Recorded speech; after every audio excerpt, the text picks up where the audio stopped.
రాబోయే సార్వత్రిక ఎన్నికలలో రాజకీయ పార్టీలు అభ్యర్థులు అందరికీ సమానావకాశాలు కల్పించాలని పలువురు ప్రభుత్వ మాజీ ఉన్నతాధికారులు ప్రధాన ఎన్నికల కమిషనర్ కు ఇతర కమిషనర్లకు విజ్ఞప్తి చేశారు. ఎన్నికలు స్వేచ్ఛగా నిష్పక్షపాతంగా నిర్వహించాలంటే ఇది అవసరమని తెలిపారు. ఈ మేరకు సుమారు 90 మంది ప్రభుత్వ మాజీ ఉన్నతాధికారులు ఓ బహిరంగ లేఖ రాశారు. మనీ లాండరింగ్ నిరోధక చట్టంలోని క్రూరమైన నిబంధనల కింద ఢిల్లీ ముఖ్యమంత్రి అరవింద్ కేజ్రీవాల్ ను అరెస్టు చేశారని వారు ఆ లేఖలో ప్రస్తావించారు. సార్వత్రిక ఎన్నికలు సమీపిస్తున్న సమయంలో ప్రతిపక్ష పార్టీలు నేతలను వెంటాడి వేధించడం చూస్తుంటే దర్యాప్తు సంస్థల ఉద్దేశాన్ని ప్రశ్నించాల్సి వస్తుందని వారు విమర్శించారు. కేజ్రీవాల్ అరెస్టుపై నిలదీత. ఢిల్లీ ముఖ్యమంత్రి ఆమ్ ఆద్మీ పార్టీ కన్వీనర్ అరవింద్ కేజ్రీవాల్ ను అరెస్టు చేసిన సమయాన్ని వారు ఆ లేఖలో ప్రశ్నించారు. లిక్కర్ పాలసీ కేసును 13 నెలలుగా విచారిస్తున్నారని ఆమ్ ఆద్మీ పార్టీకి చెందిన 2 ప్రముఖ నేతలు నెలల తరబడి జైల్లో ఉన్నారని, వీరిలో సంజయ్ సింగ్ బెయిలుపై విడుదల కాగా ఢిల్లీ మాజీ ఉప ముఖ్యమంత్రి మనీష్ సిసోడియా ఇప్పటికీ నిర్బంధంలోనే ఉన్నారని వివరించారు. కేజ్రీవాల్ విచారణకు హాజరు కావడం లేదని,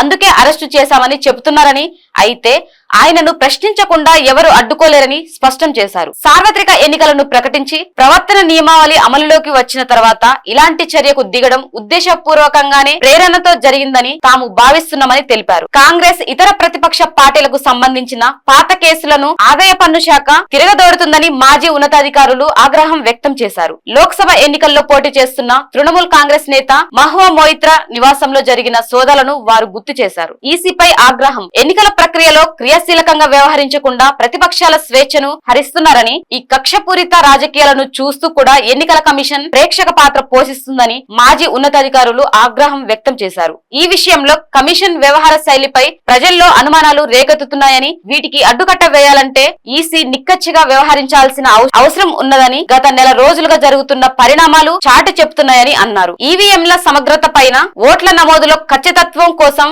రాజకీయ పార్టీల్లో నెలకొన్న అనుమానాలను తీర్చేందుకు ఎన్నికల కమిషన్ చేసిందేమీ లేదని స్పష్టం చేశారు. పాలక పార్టీ అధికారాన్ని దుర్వినియోగానికి పాల్పడకుండా అడ్డుకట్ట చేసేందుకు ఎన్నికల ప్రవర్తన నియమావళిని సమర్థవంతంగా అమలు చేసే విషయంపై కూడా కమిషన్ శ్రద్ధ వహించడం లేదని వారు ఆరోపించారు. గత 7 దశాబ్దాలుగా ఎన్నికల కమిషన్ కు నేతృత్వం వహించిన వారు అనుసరించిన మార్గాన్ని అనుసరించాలని కోరారు. ప్రపంచంలోనే అతిపెద్ద ఎన్నికల ప్రక్రియ పవిత్రతను, గొప్పదనాన్ని కాపాడేందుకు నిష్పాక్షికంగా దృఢ చిత్తంతో వ్యవహరిస్తున్నారన్న ఆశతో దేశ ప్రజలంతా ఎదురు చూస్తున్నారని తెలిపారు.